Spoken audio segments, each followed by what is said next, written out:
That's What He Said with Cedric D. Sanders. 100% real, raw, and uncut. Deadass.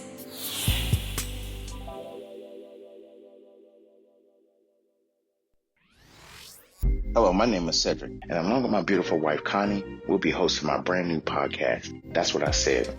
I'm a retired Navy veteran that suffers from PTSD and anxiety, and we'll discuss how I cope with the mental illness through comedy and discussion. It's a podcast that will talk about everything from cryptocurrency to comedy. If we are worrying about the dollar going up and down, up and down, up and down, and it's still a dollar, guess what? The value of that means absolutely nothing. Cryptocurrency in itself is the future of money.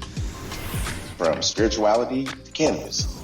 To have cannabis on the Schedule 1 list is bullshit. I'm sorry, it is. It makes absolutely no sense. If it's a seed that can be planted and it has healing properties in it, why the hell is it in Schedule 1? Last time I checked, cocaine don't have healing property in it. From interracial relationships, I don't have a problem with people talking about interracial relationships. People try to talk bad about my interracial relationship just to think that they can get under my skin. I mean, really, it don't bother me. I mean, let's not make, call a spade a spade. But if you have a problem with someone that's in love, it shouldn't matter the race of the person. It's a mental illness in our community. The problem is people want to put labels on it. Everybody wants to put color on everything. And as soon as you put color on it, it gets treated differently. The money gets treated funny. Because if it's dealing with Asians, guess what? It's going to take a longer process unless those leaders step up and get into the president's face or U.S. leaders' face and say, this is a problem in our community. Not leaving one topic unturned. If you want to hear real, authentic conversation, interviews, and comedy, please take time to listen to That's What I Said, because I said what I said. Giving you 100% authentic, real, raw, unapologetic truth with no filter. Listen to That's What I Said. Available on your favorite podcast platform.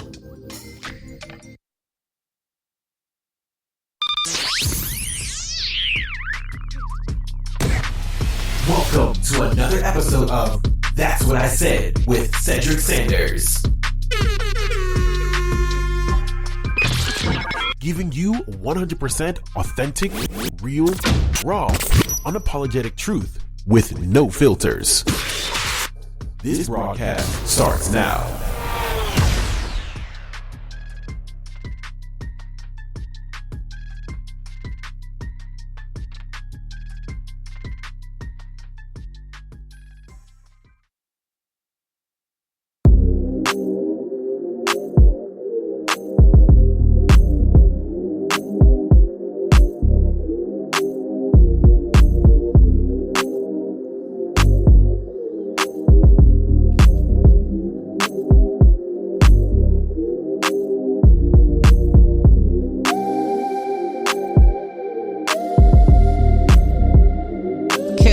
What's good, everybody? Thank you for tapping in and tuning in.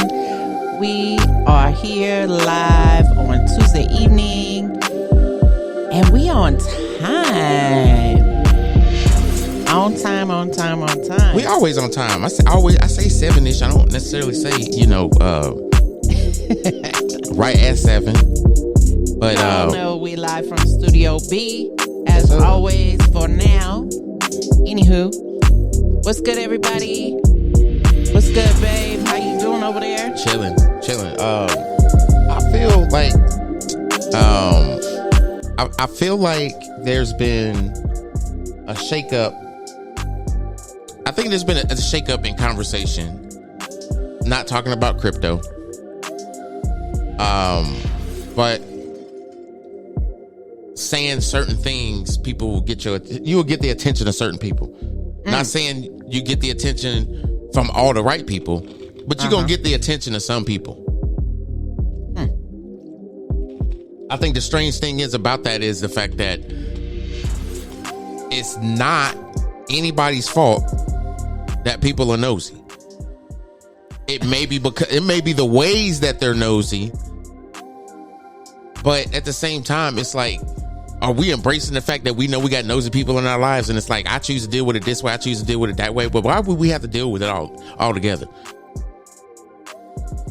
It's like you doing something to better yourself and put your talent base out there and do something risky, and then all of a sudden you start getting these people that want to challenge what you do or how you doing it, doubt you, hate on you, whatever the case may be.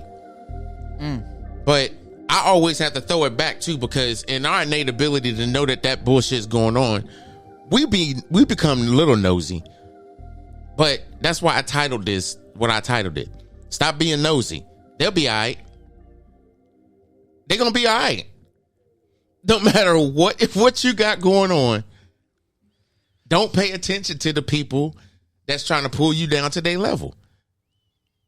It's like I heard something Mike Epps said on an interview where he had, immediately was talking about him doing some type of illegal drug. I'll just say that. Just look at the interview. I ain't gonna put his business out there completely, but he said it's already out there. Well, yeah, but anyway, that's not my business to tell. I'm just using it as a reference point because of what I was getting ready to say. But I think this is what he was saying. He was doing all these things and become successful in everything, and then it was like people were hating on him because of that.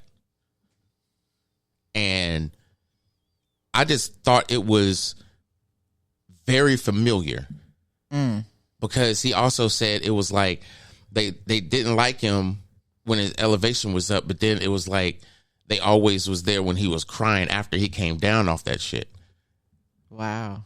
So it was like they would rather me be down than to have the success that I have or whatever the case may be and appreciate it. But there's always that type of jealousy when people are not able, I wouldn't say able to put themselves in that position. It's being able to just, I don't know, like appreciate that somebody's being another black man is being successful or whatever the case may be. Yeah. Right. Yeah. Our black women, whatever. And then it's like, you're going to have that select group of people that's going to hate on you just because of maybe the attention or what you're putting out, how successful you are, start assuming certain things about you because now you're fitting into this category. And you realize that you have to kind of back off because it's not comfortable to sit there and be in everybody's, I wouldn't say you in everybody's conversation, but when you become a certain level of, I wouldn't necessarily attach this to financial, but a lot of times when you become I would say in a comfortable part of life, spiritually, financially, just everything, cultural, whatever it is you got, you just socially, you just there. And there's always an assumption or an expectation that people will now look at you as if they were in your developmental stages of where you're at today. Meaning, at some point in time, you was where they were at. Right. Now that you have reached different levels and you have been able to achieve higher heights and things of that nature, those people are still down there. But are those people that's down there, appreciating you and saying, I see you and I, everything I seen you do, you did it right. And that was what's up, and then you, I think, appreciate people that can see what you have done without you having to put your stuff out there, your business out there. But then you'll always have those people that's going to hate you in the same breath. Yeah. And it's, I mean, we've talked about it many, many times, on the podcast where social media has truly become, I don't necessarily want to say like the true outlet, but this provides everybody a way to social media. I'm gonna be honest with you. Social media was giving the voice of the people for the people giving them a platform to express themselves. And now that they have that, people that have certain control of certain things in their life have that same expectation on social media. And it's it's funny because it's like you can talk all that aggressive, just and trying to intimidate everybody that's around you type conversation all day long. But if that stuff is working out where you were at, 9 chances out of 10, you're going to probably have a 20% success rate somewhere else. There's a large gap of failure there. Right. So it's like you have to humble yourself enough to be able to appreciate other people's approaches and other people's ways of doing things and just how people are. People be peopling just like life be lifing. Mm-hmm. But the math don't be mathing sometimes when these same damn people want to be like, yo, I see what you're doing over there. You think you can break your boy off something? It's like, to what? Fail again tomorrow? Now you're just adding enablers to your fucked up situation. Because you can't control your financial situation. You're going to find somebody dumb enough to make it go longer. Because you're too stubborn and hard-headed to just figure it out. Like, I don't need to be doing this when a lot of the reason why I don't have this is because of this. And it's always, subject and the predicate. Mm-hmm. It's always a subject and predicate. I hate to bring it into English, but I had to break it down for y'all so y'all can understand. A complete sentence is a subject and a predicate, right? But at the same time, we always want to violate how we look at certain things based off of what we believe in.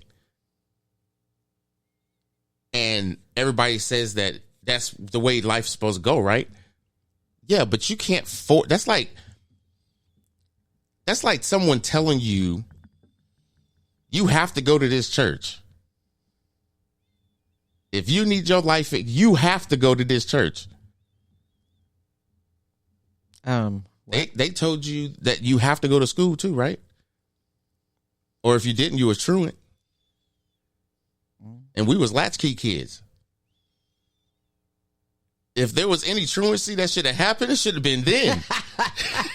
I got a key to the whole house. Nigga, I'm 10.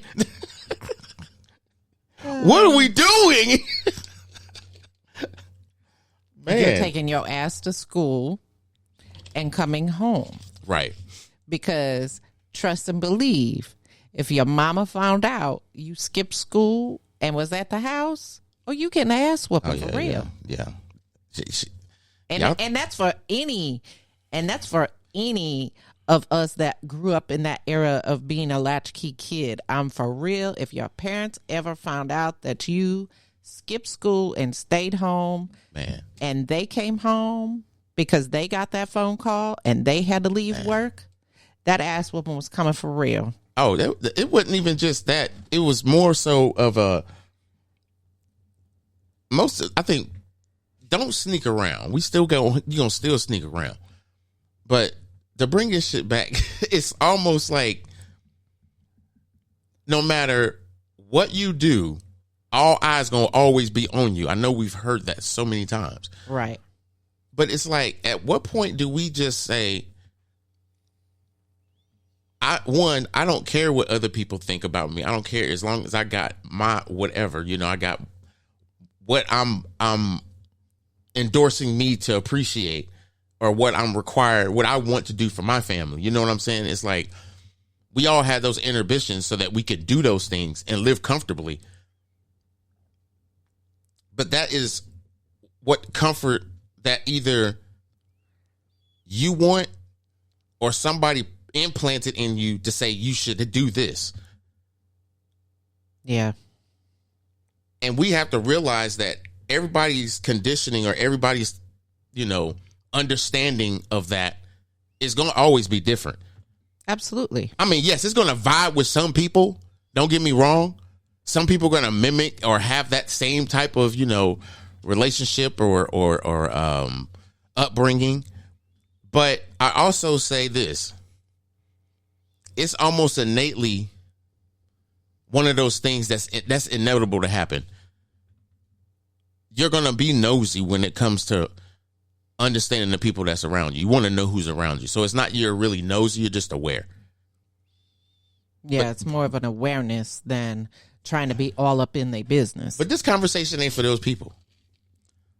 Because those are the people that actually are prepared.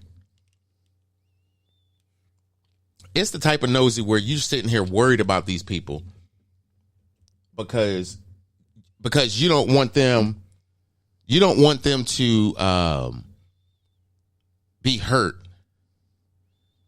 because you actually care for them. It's like you don't want them to think of you differently or whatever, blah, blah, blah. And I know some people would just say, fuck their feelings. I don't care. This is about me and my responsibilities. I can't force, you can't hold that door open. Right. I can't keep that door open and I keep trying to drop gems and say, hey, you should be doing this. You should be doing this. I'm going to get it. All right. Okay. And then when you start getting it, you don't want to just like post it all over the world and just be like, oh, look what I'm doing. Woo, woo, woo. It's like, that's what social media gave us. That's what social media has done. Yes. Yes, it has. And people have become so in your damn business. Yeah, because it's like, but you can't celebrate your wins nowhere. It's like you're okay with being okay with what you've accomplished. But it's always in the back of your mind. Do I really want to share this shit on Facebook? Yeah, or any social media platform. It's like, I know they're going to be all right, but are they going to be all right because of this? Right. How many people are going to really, like this and appreciate, because it's, let's call it what it is. Yes, you're looking for that emotional response because of announcement news or whatever. But at the same time, it's an announcement. There's something to celebrate here. Hey, blah, blah, blah. I didn't want to call y'all. That's what I think social media and its thing was intended for, was so that you can inform the people that you got on your friends list that you want all at one time. All at one time. It took away the text messaging shit because you're posting it pretty much, you can put it public or just through your friends. And it takes away from the multiple phone calls of being made as well. I mean, people can still text you. I seen your post. What the hell? Right. So, I don't know. I'm going to say this. Okay. I've been looking at my phone for some football news, y'all. Not that I really wanted to just turn into this type of podcast, but hey, it's my podcast. So there was a rumor earlier today that, or I think, it was either today or, I think it was today. I heard it. That Kansas City Chiefs, that's really the only football team I talk about anyway. Just so y'all know. I mean, y'all can't tell with my, Kansas City Chiefs shirt on. Anyway, I heard, or just like skimming through, that there were rumors that there was a Patrick Mahomes was restructuring his deal so that they have more cap space. Now, the cap space that they're at in the restructuring is 21.6 million. So 21 million, almost 22 million in salary cap space. Now, are they looking to re-sign a particular defensive back for them to run it back? Or are they trying to just hold off and see where the negotiations are for trades? Because you got to look at this. For a team to three-peat, you have to be three-peat capable. And if your three-peat capability is already solidified going in to the next season, people are going to spend a lot of money to try to overtake you. I mean, what? Baltimore Ravens lost to us in the playoffs, and they got Derrick Henry today. Yeah, I just saw that. For 2 years. Like before we came down for $16 million. I was like, wow. 2 years, $16 million now. Whew. Josh Jacobs is no longer a Raider. He got traded. So it's, man, a lot of shakeup. There's been a lot. There's been a lot of movement. World. And I saw a meme today that they said it was a funny meme that the Cowboys in this free agency has only drafted a long snapper. Uh-huh. And then I saw a meme that had a picture of Cat Williams doing his 40. Yes, I saw that. I was like, yo. And these are Cowboy fans that they're actual Cowboy fans. Right. So they're passing this meme around. There's like, Dallas Cowboys, we ain't spending no money. What's going on, bro? What are we doing? We're going to the Super Bowl. Not with the team you got. Oh, y'all was asleep during the draft. Who is this dude? Oh, goodness. Oh, shit. Let me stop. There's Cowboy fans that are actual listeners, and they probably just completely blocked me now. So, let me stop. They know you talk shit. So yeah, so it'll be all right. I don't know. I think it's gonna be kind of good to see what goes on in that atmosphere of Chiefs Kingdom, because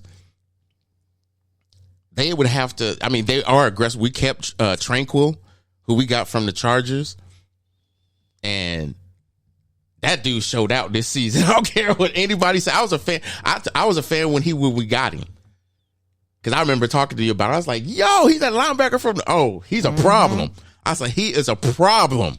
He was a problem when we played him that year. I was like, who is this dude? And then what happened? He came in. They said he was a free agent. I was like, get him. And they got him. I was like, yeah. So shout out to Drew Tranquil. I'm glad we, allowing him to marinate in Chiefs Kingdom again too, because that dude is crazy. Like crazy talented, not like mentally. I mean like crazy talented. Anywho, let me get off of talking about sports, and where I left off at, we was talking about stop being nosy and it'll be all right. I had to. This is just me personally. I had to realize that even though I can put a lot of work into learning something or doing something, just trying to educate myself and doing something that I was interested in. We could talk about crypto for just a brief second. Not going to be long. But when I learned about crypto, which was a few years ago, and didn't apply it, that's where my frustration came in last year. I was going to say, are you feeling like you're kicking yourself in the tail for not knowing as much of it? I wasn't following the trends, and I wasn't following the actual, narratives that were coming out. And the reason why was because, to be honest, I was interested, but I had too much going on. Yeah. I literally had too much going on. I was literally moving cross country to be, not to put all our business out there, but we was in a hotel for a minute. Yeah. That 3 months, man, that was... We was in a hotel for a minute, and it's not a like woe is me story. It's reality. It's a transparency. And this is a complete live podcast. I don't want y'all thinking this is rehearsed or anything. I don't rehearse none of my podcasts. No. At all. The only thing that may be rehearsed and is really not is just the beginning and the ending. Right. All this shit in between is... Because typically we say the exact same thing in the beginning and the exact same thing at the end. Yeah. Mm-hmm. Yeah, no. As I sip my water. That was definitely a interesting transition, I will say. Well, it's not not just for me as well as you, because your job is coming across country and living on the East Coast, and you haven't lived on the East Coast since I was in high school. Yeah, right. Since you graduated high school, so it was my second go round, because I came here when I retired. So anyway, long story short, it was a stressful time period, so I kind of just left it alone. And then as I started getting settled back in, that interest started kicking up, because I was always paying attention to the market. I just wasn't paying attention every day. It wasn't an everyday thing. It was like maybe once every week, 2 weeks. And I didn't have really nothing in there, because I stopped putting it in. I was just like, whatever. And then I started seeing YouTube videos about airdrops, and I was like, I keep hearing about airdrops, but I need to learn about them. Yeah, learned about them for about a year. Like, didn't invest in none. Just every time I heard about one, I was just paying attention to what they were saying and why it was important for me to know the project, know what it's going to do. And I was investing in Solana when it was a dime. Wow. When it started being able, when you could stake it on Coinbase, I put all of it there and forgot about it. We had that kind of, I wouldn't say craziness. It was just, we were just busy. Yeah, it was a lot going on. A lot. And I just, like I said, it wasn't my motivation. Now, because I've educated myself so much into understanding this airdrop stuff, that it opened doors for me understanding different protocols and blah, blah, blah, blah, learning trends, doing technical analysis, understanding that, being able to understand what the market's doing, what it's not doing, blah, blah, blah. And what it's doing right now, I mean, I couldn't even really tell you, other than the fact that it's doing something crazy right now that has just, it's astonishing. It's on steroids right now. Well, yeah, I mean, what Bitcoin is at 72,000. Last time I checked, it may have changed. I don't know. I haven't looked at crypto since it's been a few a few hours. So I was gonna say a few hours. So let me creep back in here and look at Bitcoin. I'm trying to pull up the right market, because I don't want to pull up one that's not the right one. So it's at 71,000. It did have a big dip this afternoon and went all the way down to like 69, and then it came back up. So, yeah, it's got the hiccups right now, because people are thinking that it's going to drop down to like in the 50s. And a lot of people are saying, no, that wouldn't make sense. Not at this point. We're too close to Bitcoin having one. The altcoins haven't had a baby yet. And what I mean by that, I always had that reference of, they haven't had a baby yet. I heard something. Yeah. The way I put it is different, but what I always say is that, you got to pimp your money out. Yeah. You got to be able, that's how the rich think. The rich don't think about, they had these, I heard it on the internet, it was these three analogies. It said most poor people think about when they get money as paying bills. They said some middle class, not all middle class, some middle class think about paying bills, but also being comfortable. And it's way different than the poor, mindset. And then that's just with money. And then the rich person is just like, how am I putting this money to work? Because that's what the purpose of money. You're supposed to put it to work. You're supposed to put that money to work. So when I started registering that, I was like, yeah, I'm just spending money just because I got it. I can actually save the money that I can normally save. I was just spending it on dumb stuff. Now it's different, because, when you learn certain things that I was talking about in the beginning part, when we was talking about, when I was doing the lessons or whatever on the beginning of crypto, my version. Right. I said a lot of times, if you want to try something that's peer to peer, meaning you're basically you're signing up for ownership of a wallet. You get your security key. It's your wallet. You have a Coinbase account. Let's say that you have a Coinbase account and you have Solana, and you heard that they have a wallet, a Solana wallet, because Solana is its own ecosystem. So you like, yo, I need to get that Phantom wallet. You get the Phantom wallet, and you have to do things differently, because this is one of those software wallets I was talking about. You have to make sure you document whatever your pass key is in order. It's numbered. It has to be in that order. So yeah, you're gonna have to write it out. 1, 2, 3, whatever the number is. And you have to do that, because that's your security, that's your wallet. Now, you want to transfer that Solana that you have in that wallet to another wallet. And it's very easy to do. If you want to know how, I can tell you, or there's YouTube out there. But that's the kind of thing that I had to understand and learn and be good at, because you don't want to send it to the wrong address because you won't get it back. Because it's not like taking the money out of your left pocket and putting it into your right pocket. No, it's really not. So many people use the analogy of the left pocket, right pocket thing, of the left is your checking and the right is your savings.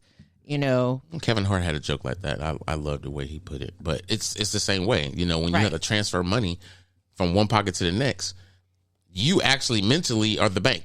You just have practiced to be the bank, and you screw it up every time.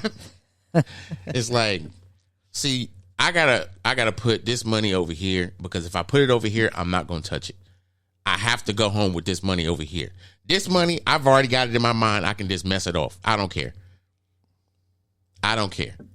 But then when you are able to put more money into that pocket, and you're able to do more things, now this other pocket became a true savings account, because now all you're doing is dumping your money in there and just allowing it to just stack up from time to time. And that's the way we was always thought to, kind of, I think, live life and budget our money.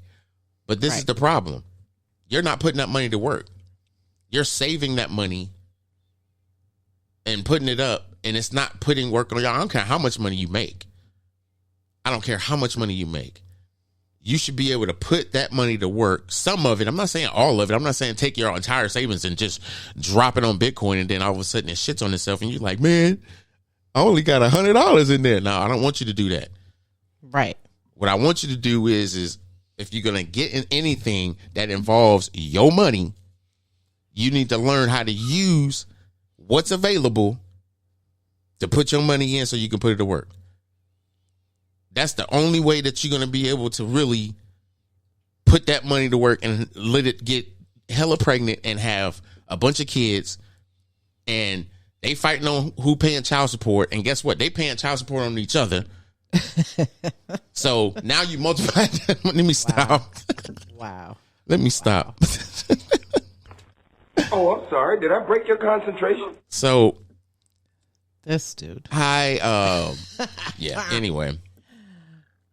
But that's pretty much all I wanted to talk about tonight, y'all. I'm gonna keep it short and sweet. I'm not gonna even fade that, because I just need to come in and get out. Yeah. And that's what I'm gonna start doing. They're gonna be quick hitters, and then we out. But anything for the people before we get up out of here? The only thing I have is, be you, be your own encouragement. You don't always need someone else telling you how good you are, or, you can always do better. Be your own encouragement. And if you need to change the scenery, change the scenery. Enjoy the rest of your week. Peace. I'm out. I think a lot of times people don't understand that you can control what you want to control if you choose to, but you can't run away and expect those same situations to just be what they are. But when you get to this point where it's like, I need to elevate, and I know that the money I'm supposed to be making, it ain't gonna be here. It ain't gonna never be here. And maybe I need to go marinate somewhere else. That's not necessarily just physical location. That's just how we have to respond to life sometimes. Sometimes we have to go the way we need to go because I want what's over there. I think that's what we got to pay attention to is, where are we going? Hope y'all enjoyed this podcast. Y'all know y'all can catch me every Tuesday at 7 p.m. Eastern time. Right here on all the little social media. We ain't gonna say all, we'll just say a few. Twitch, YouTube, and Facebook. Make sure y'all tapping in, y'all sharing it, and y'all subscribe to our fan page, which is That's What I Said fan page. With that being said, y'all, I hope y'all enjoyed, like I said, and we'll catch y'all next Tuesday. We out.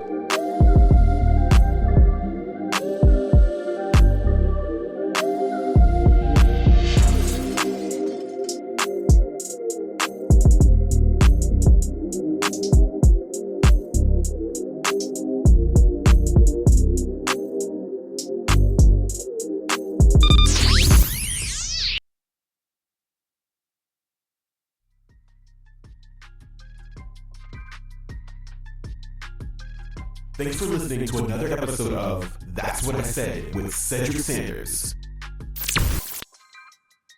Make sure to like and subscribe to the show on your favorite podcast platform so you never miss an episode.